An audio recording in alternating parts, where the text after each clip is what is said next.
Welcome to the deep dive. Today we're taking a journey back in time, but maybe not the history you learned in school. We're aiming for a more, let's say, unvarnished look at how vaccine science really got started. Exactly. It's often painted as this, straight line of heroic scientists making breakthroughs.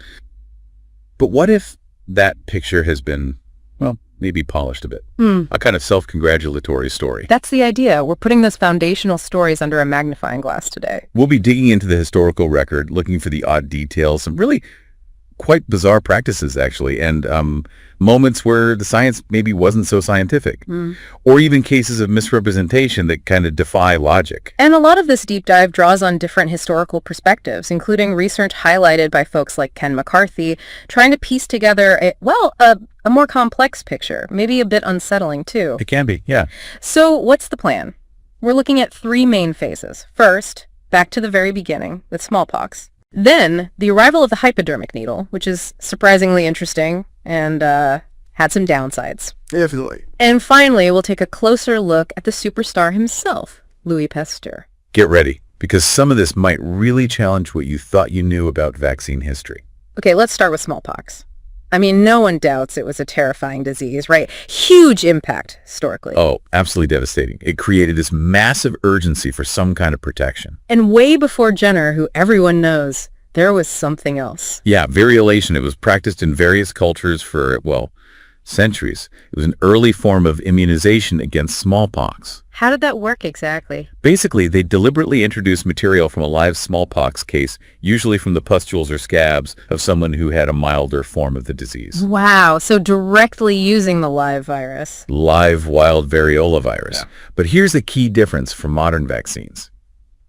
It wasn't injected. Right. How was it done then? It was a skin thing. Usually they'd make small scratches on the skin, that's called scarification, and then rub the material right into those scratches. So immunization, yes, but totally different delivery method. Completely. And it meant handling this really virulent stuff directly. That skin-based approach stuck around for a while, didn't it? It really did. Even into the mid-1800s, early 1900s, you had the paste-style smallpox vaccine. Paste style. Yeah, it was this semi-solid paste, usually treated with glycerin, made from the lymph fluid collected from calves infected with vaccinia, which is related to smallpox. Still applied to the skin. Still applied via scarification, no needles. And it worked pretty well. Plus, a big advantage was it didn't need refrigeration. Makes sense why it was so widely used then, even in World War I you mentioned. Exactly. Very practical for the time. So for a long, long time, smallpox protection didn't involve needles. But then things changed. The hypodermic syringe arrives. Right. Around 1853, Alexander Wood in Scotland, Charles Pervaz in France, they're credited with its invention around the same time. And what was the first use? Not vaccines, right? No, not initially. It was for injecting morphine just under the skin, mostly for pain relief. And here's a twist I found interesting. Wood had this idea, didn't he, about how it would work? He did. He mistakenly believed that injecting it locally, subcutaneously, would just target the pain in that specific area. Without the systemic effects, like addiction. Exactly. He thought he could bypass the addiction risk, which turned out to be completely wrong, obviously. Yeah, obviously. And from there, injections started being used for other things, sometimes in ways that seem, unscientific now. Research like McCarthy's points this out. That's putting it mildly sometimes. Take quinine for malaria. Okay. By the 1850s, 60s, they started injecting quinine for severe cases, especially in colonial settings where malaria was rampant and oral quinine maybe wasn't working or wasn't practical. Driven by necessity, then. Pretty much. It wasn't like one inventor had a breakthrough. It was more doctors in tough situations trying something out because they felt they had to. And then it gets even sketchier, right? Injecting actual toxins. Things like strychnine, which is a powerful nerve toxin causing convulsions, and arsenic. Arsenic. Seriously. Seriously. Paul Ehrlich's big moment came in 1909 with arsphenamine, or salvarsan. It was for syphilis. Salvarsan. I've heard of that.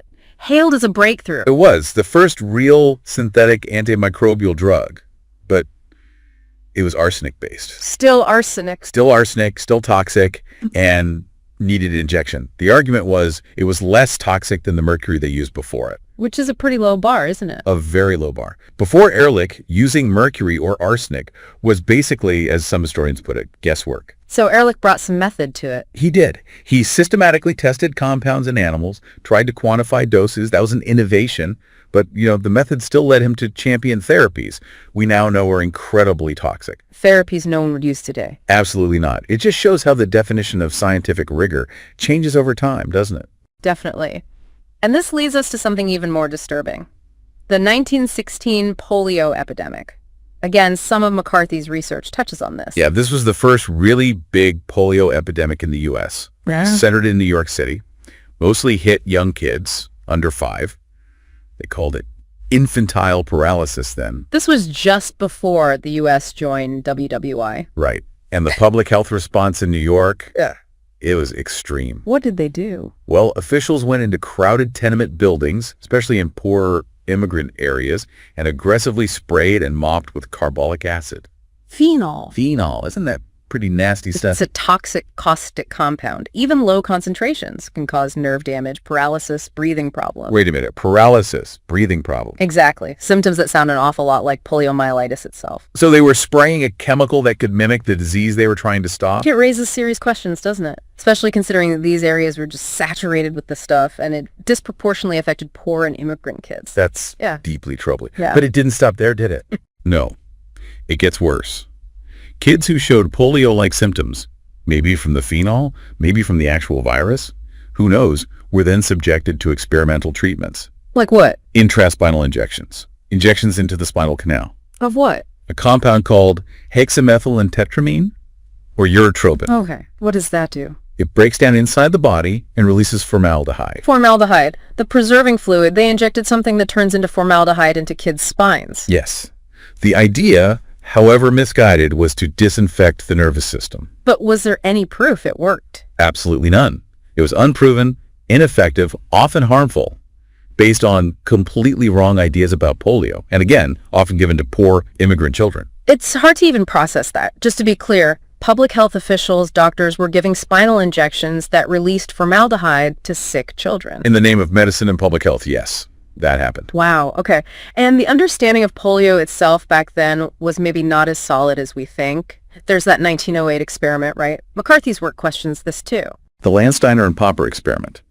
This is often cited as the proof that polio was caused by a virus. What did they do? They took spinal cord tissue from a child who had died from paralysis, essentially a slurry of dead nerve tissue, potentially toxic in itself, and injected it into 2 monkeys. And the monkey. They became paralyzed and died. And Landsteiner and Popper declared proof of poliovirus. They're looking bad. It looks like a really poorly designed experiment.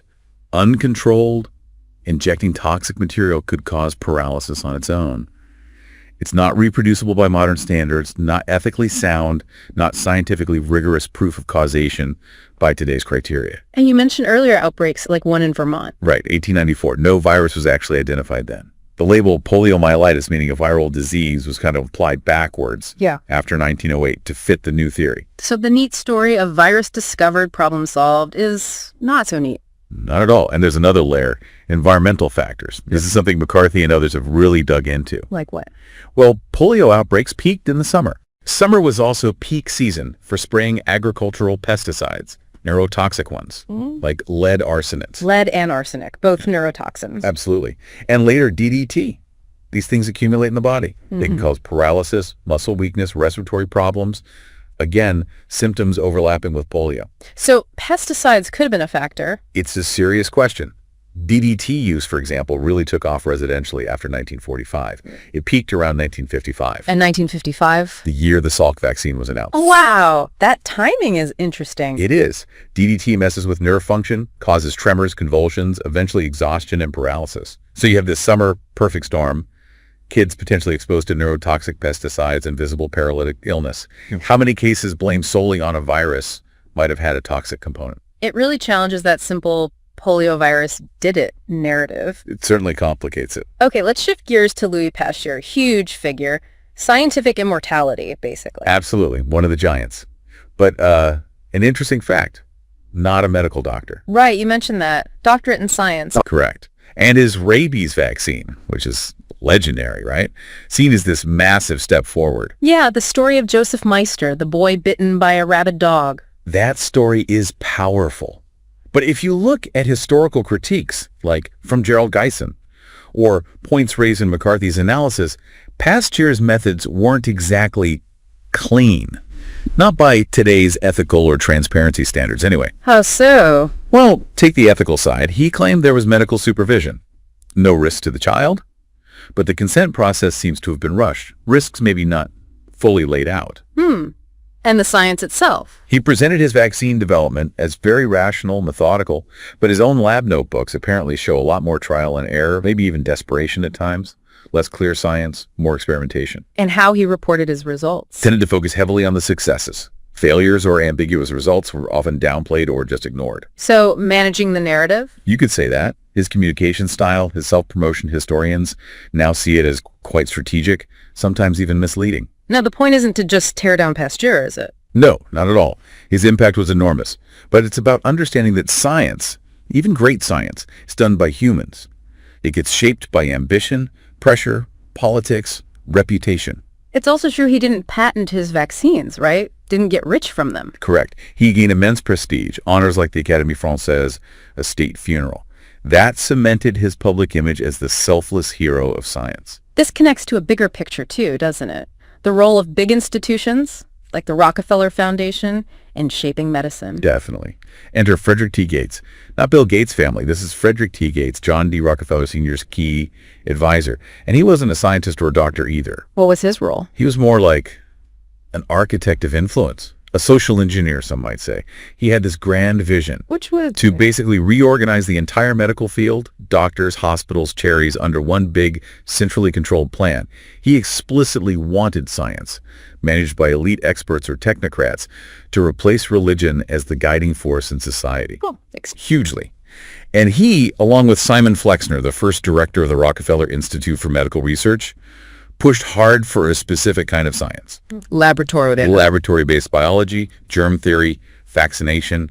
They were instrumental in standardizing medical education through the Flexner Report in 1910, which famously led to the closure of many medical schools that didn't fit their preferred allopathic model.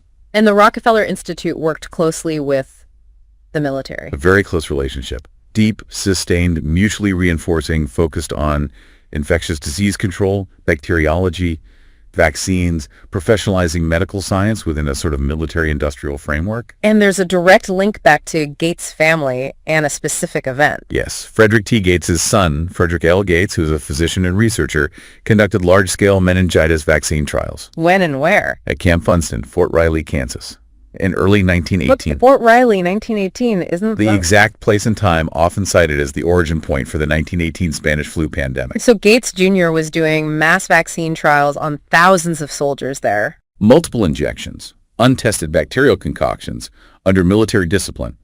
Very little transparency or choice for the soldiers. That is quite a coincidence. It's a striking conjunction of events. You have the strategist father, F.T. Gates, shaping medicine towards centralized lab-based control, and his son conducting mass, ethically questionable vaccine trials on soldiers at ground zero of the worst pandemic in modern history. An operation privately directed, publicly executed. And lacking anything like modern ethical oversight, yeah. It really feeds into this idea that the standard story of vaccine science, its heroic, clean progression, it has flaws, deep ones, running right into its institutional structure and funding. So wrapping this up, where does this leave us? Well, we've peeled back some layers today, haven't we? The path to modern vaccinology wasn't this clean, straight road. Definitely not. As the history, including research attributed to McCarthy and others, shows, it was messy. Desperate measures, bizarre practices sometimes. Ethical compromises, a mix of real science, but also, strategic storytelling. From variolation with live smallpox virus. To spraying phenol in tenements, injecting formaldehyde. To Pasteur's carefully crafted image. And the early tight links between big philanthropy like Rockefeller and military medicine. It's just much more tangled than the simple myth. So for you listening, what's the takeaway? Maybe it's a reminder that science doesn't happen in a vacuum, right? Exactly. It's only as solid, as rigorous as the whole system around it, funding, review, application allows it to be. It suggests we should always approach even the most accepted stories with some curiosity. Ask questions. Like, how do we really know this? What might be missing from this picture? There's that Upton Sinclair quote that seems relevant here. Oh, yeah. Which one? It is difficult to get a man to understand something when his salary depends upon his not understanding it. That hits home, doesn't it? Especially when thinking about the history of a system meant for health, but also tied up with power, influence, and, yes, profit. So lots to think about. What stood out most to you from this dive? What other questions does this history raise about how we get our scientific narratives? We hope this encourages you to keep digging, keep asking questions, continue your own deep dives.